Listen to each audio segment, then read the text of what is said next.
What is up, fellas? We are back for another UFC predictions video. First one of 2025. For Dern Ribas too. Uh, that's exciting. Uh, a pretty good card though. I can't lie. Apologies if I sound like I have terminal leukemia. My voice is completely gone. I'm a little bit under the weather. So let's just jump right into this incredible card. I'm so hyped for this main event for reasons unknown. Uh, Kicking us off at lightweight, Nurilo Aliev versus Joe Solecki. Guys, Joe Solecki is a guy who does jiu-jitsu as his main base of fighting. Do you think he's going to beat a guy with really good wrestling from a Stan country? Probably not. Joe Solecki, decent fighter, honestly. He does have really good grappling, really good submission skills. And his last fight, I believe his last fight was against Drakkar Close, where he got slammed on his head and knocked completely unconscious, if I'm not mistaken. No, Grant Dawson beat the shit out of him, too. I completely forgot about that. Yeah, I thought the Grant Dawson fight happened before the Close fight. Okay, so he's been getting ran through, basically. I can see Nurilo Aliev, even though I don't think he's as good as Grant Dawson is in the grappling at all. I can see him taking down Joe Solecki and controlling him because jujitsu off of your back is it's just not very good. It's not very effective at a higher level. Um, yeah, I can just see Nurilo Aliev being able to control Joe Solecki on the ground, keeping himself safe, and not falling victim to any submissions. I could see maybe in the transition between Aliev shooting a takedown, I could see Joe Solecki maybe lock up a guillotine. Maybe he could get himself good position, get the back. I just think it's going to be hard because Aliev's just he's a tough guy. I just think this is going to be a hard fight for Joe Solecki, especially because Joe Solecki took this fight on relatively short notice, actually very short notice, if I'm not mistaken. Uh, and I don't love this matchup for him particularly.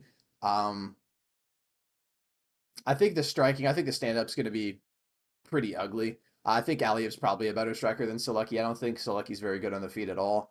Um, yeah, I'm probably just going to go with Nurilo Aliev. I think he's probably going to win a decision here over Joe Solecki, probably just by getting his takedown and controlling Joe Solecki on the mat without getting himself submitted, hopefully.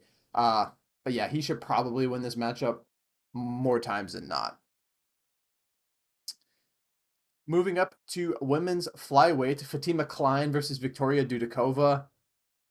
Um, I'm going to go with Fatima Klein. Both of these ladies lost their O's in their last matchup, but one of them lost to Sam Hughes.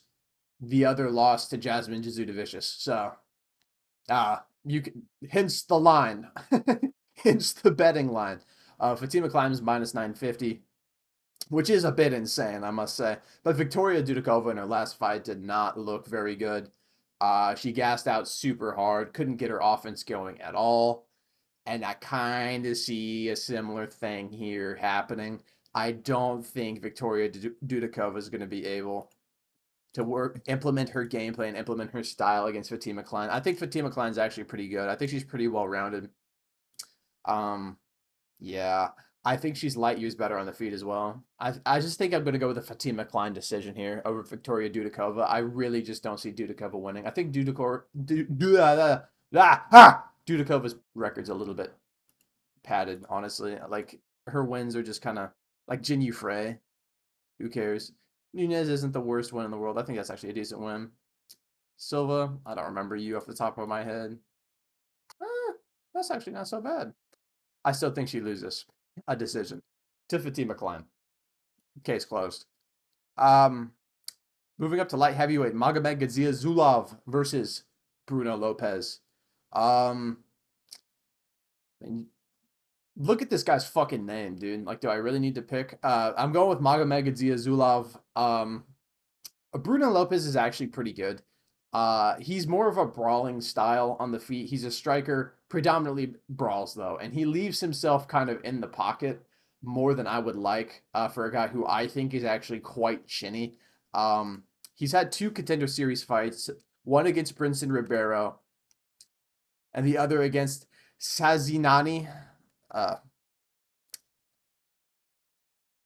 In the Brinson Ribeiro fight, he was like a minus 1,000. He got just brutally knocked unconscious, and he was also dropped, I believe, in this fight as well. Uh, so fighting a guy in Gadzia Zulov, I don't think Gadzia Zulov has incredible power, but I honestly don't think he needs to in this matchup. He's a much more technical kickboxer than a Bruno Lopez, and Bruno Lopez kind of leaves his head on the center line in boxing range a lot. So I don't think Magomed really needs to hit him with something super powerful to kind of get him stumbling and get him rocked. I think you can just land a nice straight punch on Bruno Lopez, and I think that will have an effect on him. Now, Bruno Lopez does have good power. He is very dangerous. Um, but Zia Zulov also has really nice kicks to keep Bruno Lopez at range. I think Zia Zulov is a better kickboxer. I also think if need be, he can mix it up and get takedowns as well. Um, he needed to do that in his last matchup, which was also Brinson Ribeiro. Bruno Lopez's last matchup wasn't Brinson Ribeiro, but they both fought Brinson Ribeiro, is what I'm saying. And Gadzia Zulov faced a lot of adversity in that fight, was getting his leg chewed off. It was honestly looking quite grim for the guy, but he pulled it out. He was able to get takedowns, control Ribeiro, even with an absolutely destroyed leg, whereas Bruno Lopez simply just stood in the pocket with him and got knocked flat unconscious. I just think Gadzia Zulov is a more well-rounded fighter. I think he's a better kickboxer, and I think he has a decent takedown as well. I think I'm going to go with Gadzia Zulov here. I could see him getting a TKO over Bruno Lopez, hurting him with a shot on the feet. Um, but I think more often than not, he probably wins the decision here. Bruno Lopez can win, but I think it's just kind of a puncher's chance type beat. You feel me? Moving up to women's flyweight, Ernesta Caracate versus Nicole Cagliari. This is an interesting one because I think Cagliari actually has a really good style to beat Caracate, but it's hard for me to pick her because this is honestly such a 50-50 fight. It's a striker v grappler matchup, basically. Um, but god damn, Caracade is so much bigger than this lady. 6 inches of height. What's that? 9 inches of reach. Ooh, that might be that might be kind of tough. Um, I mean, this is gonna go one of two ways. Caracate's gonna keep it on the feet, and she's gonna beat the absolute dog shit out of Cagliari, or Cagliari's gonna get a takedown and control Caracate. It is, I see this fight largely as a coin flip. I really do. And this line is not indicative of kind of the coin flip I'm feeling like this fight could be. Like, I feel like Caracate should be like minus 150, not minus 250. Hmm.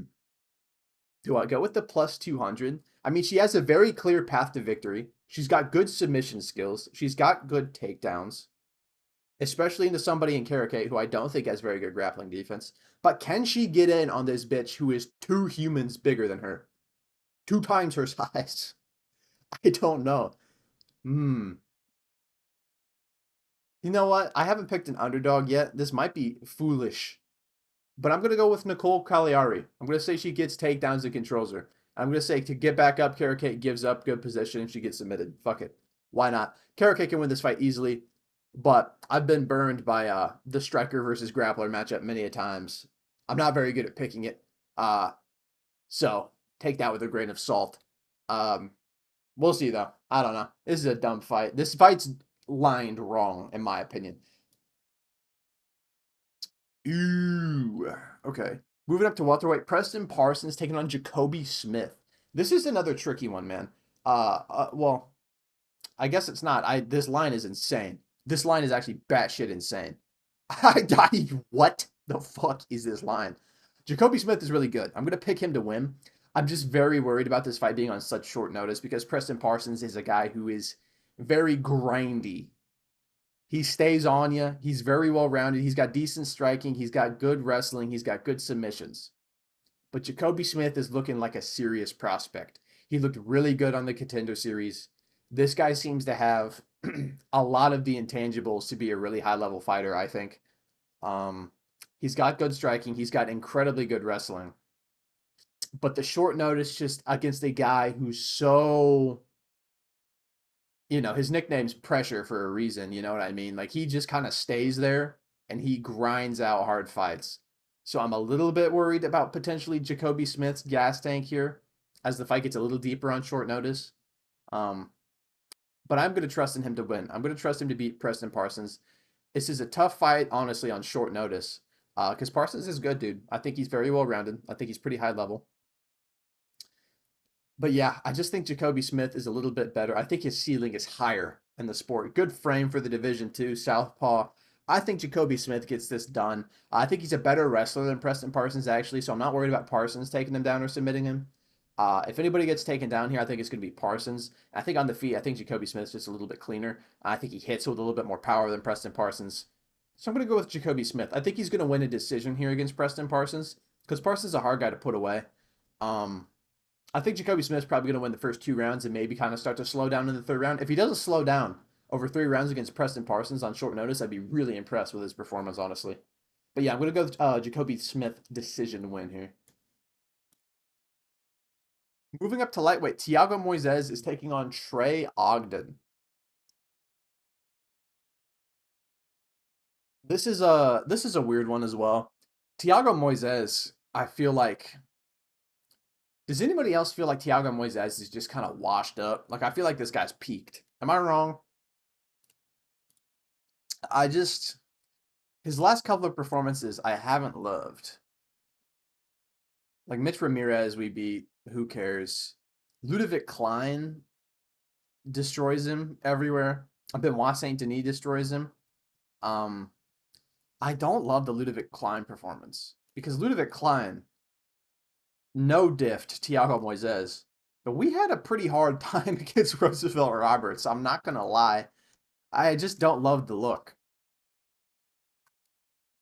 It just kind of seems when you put Thiago Moises up against a pretty good fighter, he kind of just doesn't look as good as he normally does. And Trey Ogden, man, I've been a Trey Ogden believer lately.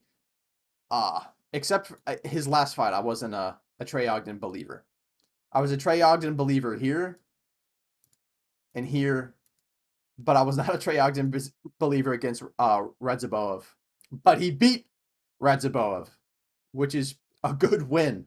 It's better than any Thiago Moises has gotten lately. Beat Kurt Halabat, easily controlled him. Beat Nicolas Mata.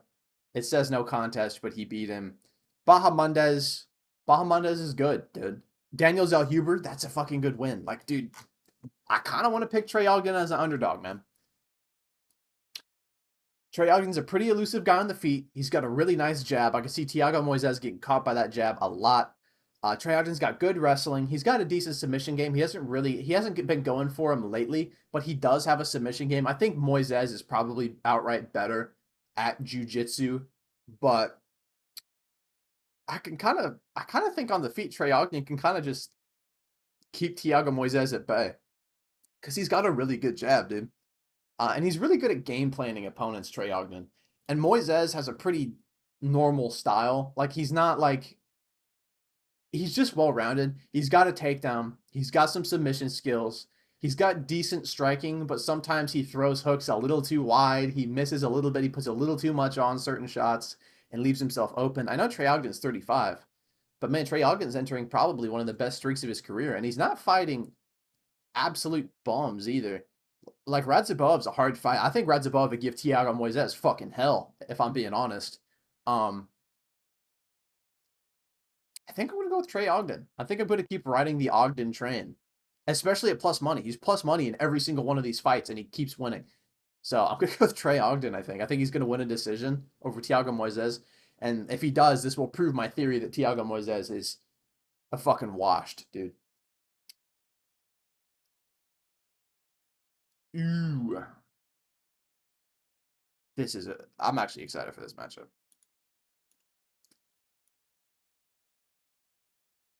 Okay, moving up to middleweight. Marco Tulio versus Ihor Portieria. I think this fight is going to be really fucking fun. Uh, both of these guys are strikers. Both these guys pretty dynamic strikers too. Pretty weird styles. Portieria specifically. Marco Tulio and his last matchup had a really nice, I believe it was a spinning body kick on the French kickboxer on the Contender Series and knocked him down with that. It was an incredible fight, very fun. This guy's got really good wins. He's got Belgaroui. This guy, really elite kickboxer. Fought Pereira a couple times. Trains with Pereira now. This guy's really good, and he's an absolute frame monster. So having a win over him, I think, is pretty fucking underrated. Ihor Potieria, though, on the other hand, kind of hit and miss. Kind of mostly miss with an occasional hit. His back's up against the wall here, basically, is what I'm trying to illustrate. Olberg, unfortunate. Bellotto, unfortunate. I think moving down to middleweight was probably a good idea for Ihor. Beat Burshek, which I think is a pretty good win. I don't love the loss to Pereira, or Pahea. Michel Pahea. I don't love that loss. And then the Cesar Almeida fight was moderately competitive, though, which I think is a good thing. I think Ihor Potieria has got to go fucking guns blazing against this guy. I think he's really got to try and win this fight, dude.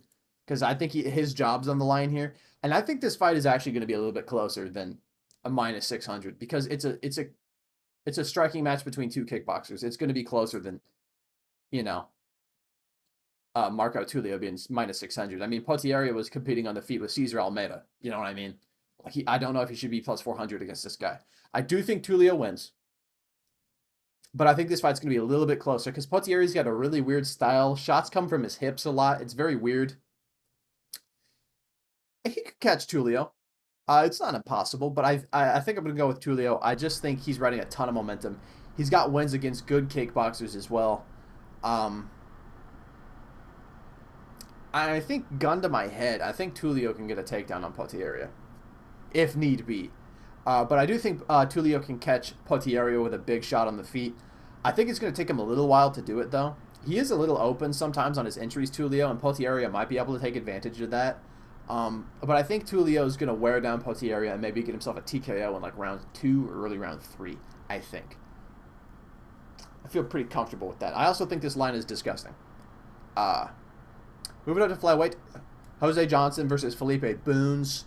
Gonna go with Jose Johnson. I don't think Felipe Boons is really good. He's 35 at flyweight, which I don't love. Yes, he got beat up by Joshua Van, but if we pull up his record, I'm not super like this guy's 41. We're going to a split decision with a guy who's 41. Horiuchi's okay, but like, you know, I'm just not loving a guy who's pretty much submission or bust. And Jose Johnson's actually pretty good. He's got good submissions himself. His record's a little bit ugly. Both of these guys' records are a little bit ugly. He's 6 foot at flyweight, which is like being 6'10" at heavyweight. It's kind of ridiculous. I think Jose Johnson's got good shot selection on the feet. He's pretty scrappy. He's pretty durable. But one thing I wanted to mention about Jose Johnson is he's got a pretty underrated win, in my opinion. I think finishing Chad Anheliger is actually a really good win. I think this is kind of a underrated win, if I'm being honest. Because Chad Anheliger isn't like a complete bum. I know he's got 2 wins and 3 losses, but like, I don't think he's that bad. Like, he was on quite the tear for a while, Chad Anheliger. So I kind of think that's a little bit of a decent win. I think it's higher level than, honestly, a lot of Felipe Boons' fights. I think I'm just going to go with Jose Johnson. I like the frame. I think he can keep himself safe in the grappling. He's got good submission skills. He's pretty rangy. Sometimes he gets a little bit too close. Lets himself sit in boxing range a little bit too much against guys who are way smaller than him. But I think Jose Johnson could beat Felipe Boons here in this matchup. I think he'll probably win a decision here. Also, Jose Johnson just went 3 rounds with Asu Almabayev, which is, I mean, you know, he's taken a step down from his last fight, I would say, pretty handedly. And he had a couple of moments where I was like, ooh, maybe Jose Johnson could do something. But yeah, I think he could beat Felipe Boons here. Kicking off the main card at welterweight, Punahele Soriano versus Uros Medic. Guys, I'm going with Uros Medic here over Punahele Soriano.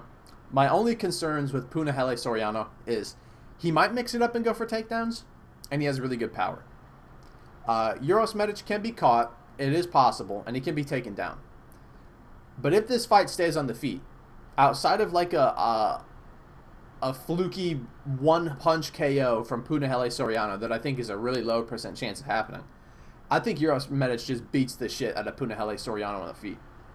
Punahele, former middleweight. Uros Medic, former lightweight. So when we're comparing the skill sets of these guys, I mean, this guy was at lightweight. This guy was at middleweight.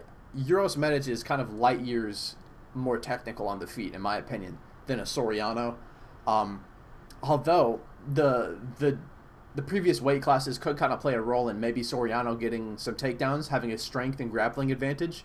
Even though Uros Medic is technically the bigger guy, Punahele Soriano is about 2 Uros Medic's thick, if you know what I'm saying. But yeah, I'm going to go with Uros Medic. I just think he's a really nice technical kickboxer, really good striking. And Punahele Soriano, man, like, Miguel Baeza's fucking awful. Lost to Dustin Stoltzfus, but Stoltzfus has kind of been putting it together a little bit. Kopilov's a hard fight. Louis Gambola's terrible. Losing a split decision to Nick Maximov, huh? No, I do not think I will be picking you when we have fucking poor Uros Medic. I mean, he killed Tim Means. They give him fucking oral by in his debut. That's a little unlucky. KO'd Simmelsberger before Simmelsberger was totally washed to nothing. KO'd Omar Morales, who's pretty terrible, but he is kind of hard to KO. Lost to Jalen Turner. Alan Cruz. You know, this guy's got okay wins. I think he's fought better fighters than a Punahele, in my opinion. Higher level fighters. More technical fighters. So I think Uros Medic is honestly just going to beat up Punahele Soriano on the feet. Maybe he gets taken down. Maybe he gets caught with a big shot. It is possible. That's why this line's lined moderately close. But yeah, I think Uros Medic here can... I honestly think he might be able to get a TKO over Punahele Soriano. Maybe not. I'm going to be bold. I'm going to say Uros Medic gets a TKO over Punahele Soriano like round 2. There's a clean counter shot. When Punahele Soriano comes in, probably throws a giant looping ugly hook. Also, Punahele, his endurance I call into question sometimes. Moving up to featherweight, Christian Rodriguez versus Austin Bashi. Guys, I don't like picking undefeated guys against Christian Rodriguez. But this is at featherweight. So surely Christian Rodriguez makes weight this time and doesn't miss weight and just kills another prospect, right? Surely. Impossible. Dude, Christian Rodriguez is kind of the prospect killer. I don't know, dude. I want to go with Austin Bashi because logistically in my brain, this kid is a really fucking good grappler. He is a very good wrestler. He's got good submissions as well. His striking isn't zero. His striking is actually pretty good. He's got good experience too. He's 13-0. A lot of these guys come in here from the U.S. and they're like 5-0, 6-0. He's 13-0 at 23. Christian Rodriguez in his last fight got subbed by Julian fucking Erosa. Lame. Robbed Isaac Dolgarian. Missed weight and beat Cameron Simon. Missed weight and beat Raul Rosas Jr. You know?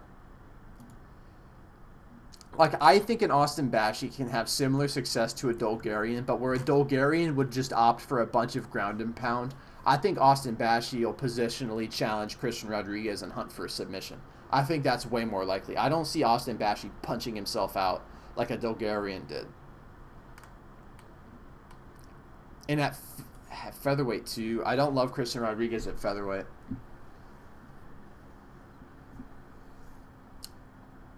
I'm going to go with Austin Bashi. I think he's going to win I think he could submit Christian Rodriguez, honestly. If Christian Rodriguez wins, I'm just gonna fucking hate this guy's guts. I'm gonna be honest. I'm gonna go with Austin Bashi. I think he submits Christian Rodriguez because Christian Rodriguez's biggest detriment to his game is that early in fights he can be taken down and controlled. Like everybody does it to him. Jonathan Pierce did it to him. Dolgarian did it to him. Raul Rosas did it to him. The key is, if you can't submit him, don't gas yourself out trying to finish him, because then he can find his way back into fights. His striking's generally, I think, pretty good, but he was looking like a lost dog on the feet against Julian Erosa. So I don't know how confident to feel that Christian Rodriguez can outstrike this kid, because he was looking kind of lost against a guy in Erosa, who I feel like is a 50-50 journeyman. I'm going to trust in the prospect. I'm going to go with Austin Bashi. 13-0. Diverse set of finishes. And beating decent fighters, too. I know he's young. Maybe you're like, he's going to... nerves are going to get to him.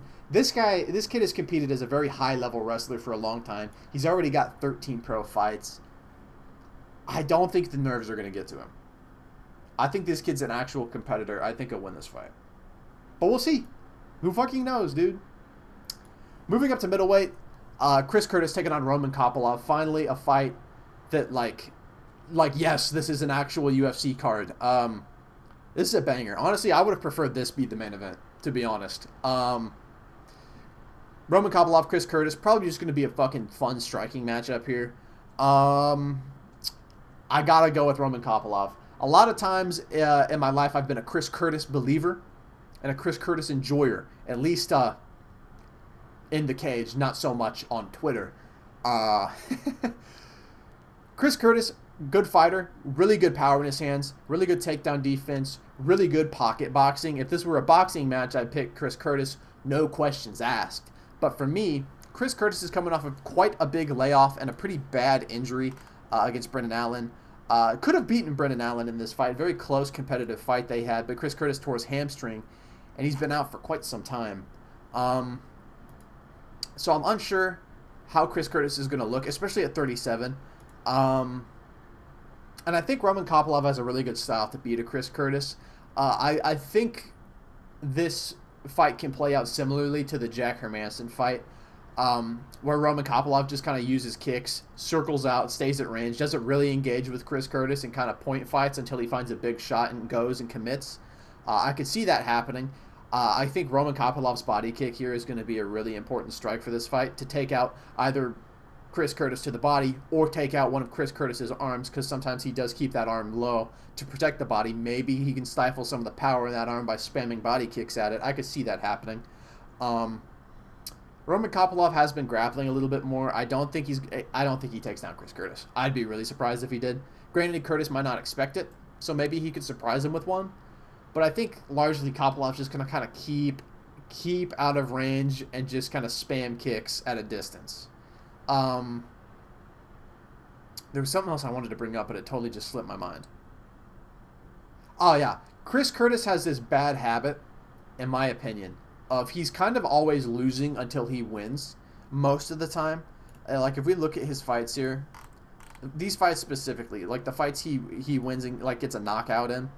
Like Joaquin Buckley, he was losing pretty handedly to Joaquin Buckley, and then he just kind of made a shot appear and knocked him out. Same thing with Brendan Allen. Same thing with Phil Hawes. He kind of just... he's very patient, but sometimes I feel like he can let opponents kind of get away from him. And like in fights like the Jack Hermanson one, he was too patient, and he couldn't find... and then he started to rush because he couldn't find an opening on Hermanson because Hermanson wasn't giving him one. And I could see the Kopylov fight kind of going the same way. But then again, you know, Chris Curtis has, you know, he's fought in way better fighters than a Roman Kopylov, but I just kind of think Kopylov's got a good style for this one. I think I'm going to go with Roman Kopylov. I think he's going to win a decision here over Chris Curtis. But we'll see. I think Curtis could win. Kopylov, I don't think, has the best chin in the world. Sometimes he's a little bit open on the feet, especially if he lets himself get into a boxing range. I could see it happen. Moving up to middleweight, Cesar Almeida versus Abdul Razak Alhassan. I'm going to go with Cesar Almeida. If these guys are on the feet, yes, Abdul Razak Alhassan can land a big shot and knock him out. But that's going to be pretty hard. Almeida's just a really good kickboxer. Um, just a really dangerous striker. Also, Abdul Razak Al Hassan's 40. I think Abdul Razak Al Hassan's honestly best course of action is trying to get a takedown. Maybe he does. But I don't know. I can't pick him based on maybe he shoots a takedown. I think Cesar Almeida is just a way better striker, and I think he'll style on Abdul Razak Al Hassan. I think he'll TKO him as well in like round 2. Moving up to the co-main event, Santiago Ponzinibbio is taking on Carlston Harris. I'm going to go with Santiago Ponzinibbio. Carlston Harris's last performance didn't really impress me. I think his chin's a little bit shot. Carlston Harris, predominantly a grappler. That's his best skill set. He's got really good submissions, good anaconda chokes, things like that. Decent takedown as well. I don't think he's taken down Ponzinibbio, though, if I'm being honest. And I think on the feet, Carlston Harris has really weird and ugly striking sometimes. And I think Ponzinibbio is just a little bit more technical on the feet, which is crazy to say. And I think Ponzinibbio has a little bit more power. He still has some pop in his shot. I think Carlston Harris, he does too. I mean, both of these are... This fight's just two old guys with no chin slinging it out. So it's like, who do you really think? Who's got it? I think Ponzinibbio's got it. I mean, he went to a close decision with... what's his face? King of Kung Fu. What the fuck is his name? Salikov. God damn, I'm an idiot. Salikov just fucking wheel-kicked Song Kanan into oblivion, so... not such a bad loss now, and it was a really close fight, too. Lost to Kevin Holland, but I think Kevin Holland's more dangerous on the feet than Carlston Harris. Beat Alex Morono. Split decision to Pereira. Split decision to Jeff Neal. I think I'm going to go with Ponzinibbio. I think he's just going to wear on Carlston Harris as this fight goes on. I don't think Carlston Harris is going to get a takedown or submit him. I think Ponzinibbio can land shots on the feet that hurt Carlston Harris. Obviously, Harris can do it to Ponzinibbio, but I think I'm going to go with Ponzinibbio. I think he's going to get like a round 3 TKO over Carlston Harris. Quote me. Take it to the bank. Don't do that. Don't bet on that. Shit's not hitting. Closing out the card with our main event, an absolute thrill ride. I know you're all super excited for this one, guys. Mackenzie Dern, Amanda Ribas 2. I'm going with Amanda Ribas again because I think Mackenzie Dern sucks. I think Mackenzie Dern fucking sucks. I think she's ass. I don't think she's good. She's really bad on the feet. Her wrestling is mid. Her jiu-jitsu is good. I think if this were a jiu-jitsu match, I think I would pick Mackenzie Dern. Sadly, it is not. Amanda Ribas, though a bit chinny, she's light years better on the feet. She's got good wrestling. She actually has good wrestling. She's got a good, decent defense as well. And she's got solid jiu-jitsu of her own. I just think this is going to play out largely like their first fight did, where Amanda Ribas was just landing better shots on the feet and Mackenzie Dern couldn't get anything going. Beat Godinez, lost to Lemos, KO by Andrade. Angela Hill's a decent win. Yan Jianan beats her. Beats Tisha Pennington. I can't remember if this was a robbery or not, but it probably was. Loses to Marina Rodriguez. And Amanda Ribas. It's just kind of like, I feel like if you give Mackenzie Dern like a really solid fighter, she just kind of loses. Ribas lost to Rose Namajunas. Pretty close and competitive fight over 5 rounds, which I like. Pinheiro's a good TKO to have. Got TKO by Macy Barber, which I don't love. Hence the fact that she is a little bit chinny. But Macy Barber is good. Vivian Araújo, good win. Caitlin Seminara, or formerly Caitlin Chukagian, or whatever her name was. Close fight with her. She's pretty high level around this time. Got KO by Marina Rodriguez, yes. Beat Vernie Jandaroba, good win. Yeah, I also think just this fight being 5 rounds kind of helps Amanda Ribas as well. And in my head, the last performances in my head between these two is Mackenzie Dern's against Lupi Godinez, where she did look all right. And Amanda Ribas is against Rose Namajunas, where she looked really competitive over 5 rounds against a, multiple-time women's championship fighter. So I feel like Amanda Ribas here, I think she's got a better style, better on the feet, throws with more power, lands with more power. She is a bit chinny, but Mackenzie Dern doesn't really chin people, so I'm not really worried about that. She's got better wrestling than Mackenzie Dern. I think she's got worse submission jiu-jitsu, but I think she's good enough to keep herself safe. She was able to do it in 2019 in their first fight. I think she'll be able to do it here. I think I'm going to go with Amanda Ribas. I think she's going to win a decision here over Mackenzie Dern over 5 rounds. That one I'm pretty confident in. That pick you can take to the bank. I'm pretty confident in that one. But maybe I'm blinded by my Mackenzie Dern disdain. So, but yeah, that's the card. Thank you guys so much for watching. I appreciate it as always, and I'll catch you guys next time. See ya.